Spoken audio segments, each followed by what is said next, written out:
Kad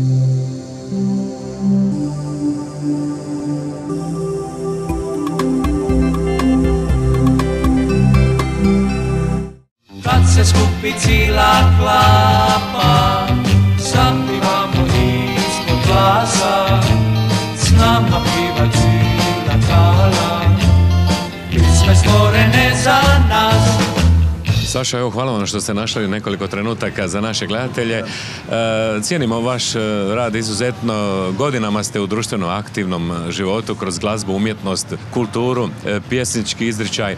Što radite u posljednje vrijeme? Što godine više odmiču, to posla više ima. Ovisi o tome da li smo još uvijek sposobni preuzeti obaveze na sebe, odgovoriti tim izazovima ili ne. Još uvijek se vrlo aktivno bavim glazbom. Imam svoj studio, to je studio 111 u Splitu.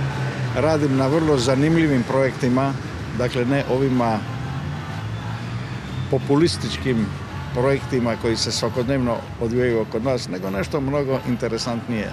Na primjer, Hrvatski puhački orkestar Glazba Imotski, to je jedno puhačko simfonijsko tijelo, mogu se tako izraziti glazbeno. Sa druge strane imam naručioce iz nekih stranih zemalja, soliste, instrumentalne glazbe. Ne sudjelujem kao autor više, iako mi u ladici ono gdje su spremljene pjesme ima deseci i deseci pjesama koje nisu objavljene ili koje će nastati pa će se možda jednog dana objaviti. Kao što znate, moj sin Luki, on se povukao iz ovog posla. Smatra da mu tu u našim okolnostima koje imamo nije mjesto. Ja baš nisam zagovornik takvog stava, ali on tvrdi tako dok su ti ikone hrvatske kulture i estrade, ja tu sebe ne vidim i ja tu neću raditi. Dakle, to je tako. Međutim, pored glazbe bavim se još nekim interesantnim stvarima. Osnovali smo udrugu koja se zove Kronaves. To je udruga za promicanje hrvatske maritimne baštine. Pun sam posla što toga tiče, to su stari brodovi Užitak, koji je baš ono pravi filter da se malo... Evo, prije 2 dana sam se vratio sa rote Palagružone, bio sam na Palagruži, bilo je prekrasno, dakle, njihova ovogodišnja priredba je uspjela. A mi kao Kronaves ove godine imamo jednu veliku obvezu, a to je da organiziramo isto tako jedan hrvatski maritimni festival. To su Dani u Vali, a 2400 godine najstarijega grada u Hrvatskoj, Staroga grada, i ustanovili smo jedan festival za koji imamo projekciju da bi mogao jednog dana postati i Hrvatski festival brodova, mora i mornara po uzoru na neke inozemne festivale. Saša, vaše riječi, ispričavam se, vaše riječi i lice pokazuje da uživate stvarno u svom poslu kojeg imate neizmjerno. Naravno da uživam jer 36 godina biti profesionalac na sceni, to je vrlo teško i naporno. Dakle, 3 poroka u životu sam imao i nastojao sam ostati živ, a to je alkohol, pušenje i žene. I moram vam kazati da sam u tome uspio i zbog toga... Čestitamo. Čitao sam o vama podosta. Znam da ste jedan od utemeljitelja i kreatora prvih hrvatskih lakoglazbenih festivala. Neki su se uspjeli održati na hrvatskom glazbenom nebu, poput ovoga u Splitu, na Korčuli, u Opuzenu. Kako vi gledate na hrvatske festivale kao glazbene manifestacije? Pa čujte, ja sam od svog djetinjstva vezan za Splitski festival.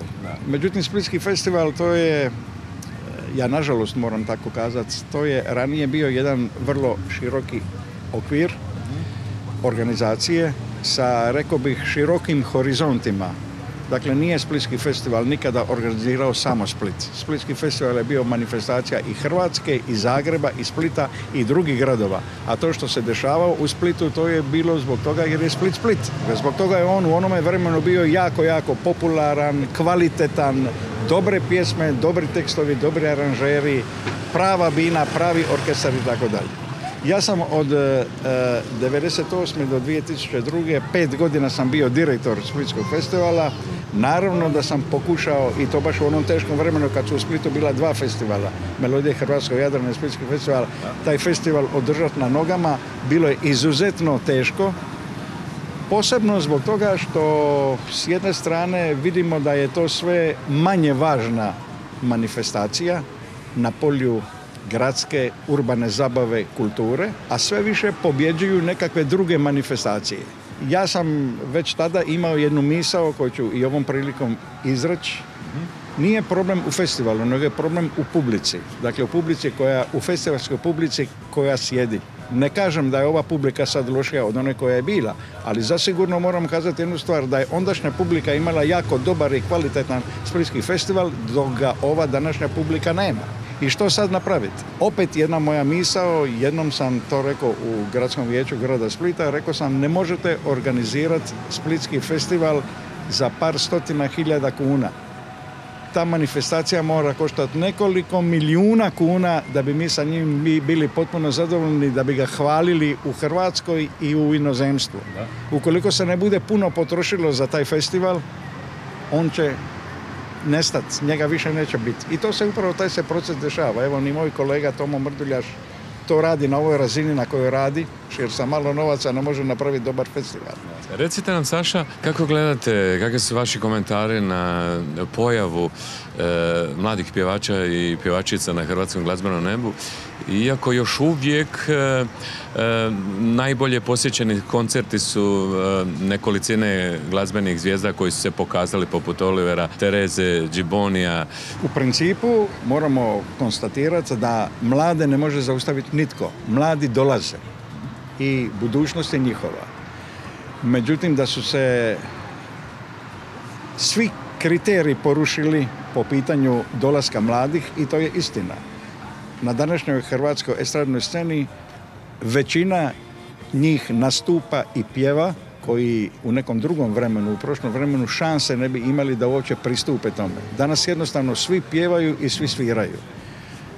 Još je to i lakša opcija, ali kad vi proniknete u njihove talente, dakle ono što im je Bog kapnuo kaplicu 2 ili 3, da moraš biti talentiran, da budeš Messi, da budeš Ronaldo, to moraš biti talentiran. Možeš proći sve škole, ali niko ti neće u životu pomoći. Onda se zapravo dolazimo do zaključka da zapravo tih talenata ima jako, jako malo. Upravo zbog toga što ta kriva negativna selekcija, dakle ovih koji su loši, naopaki i nikakvi, toliko su nahrupili i toliko ih ima da ne prepoznamo među njima one prave koji su. Moje mišljenje je kako to riješiti, dakle kultura, kultura, kultura i kultura.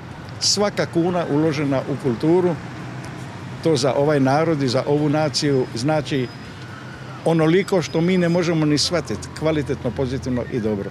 Ima li nešto u životu, obzirom, a čuli smo vaše planove, da ste puni energije, inspiracije i određenih projekata, ima li nešto što ste u svom kreativnom radu htjeli učiniti, ali niste uspjeli još, a evo imate mogućnosti i vremena? Ja sam jedan od rijetkih ljudi koji, na primjer, nije napravio svoju zbirku izdanih pjesama u životu. To ću sigurno napraviti, sigurno ću i moći na jedno mjesto objediniti sve one singlice i ploče koje su se nekada izdavale, na kojima su pjesme Delfina. Pred 2 godine smo okupili ponovno Delfine, odradili 2 prekrasna koncerta, jednog u Šibeniku, jednog u Imotskome. Ljudi su bili do kraja zadovoljni. A gospođa jedna nakon koncerta u Imotskom, jedna krasna gospođa u godinama, dama je došla, kaže: gospodine Lukiću, da li se vi sjećate da ste vi nama svirali na maturalnom plesu? Ja kažem, kad je to bilo? Ona kaže, pred 50 godina. Ubiću se.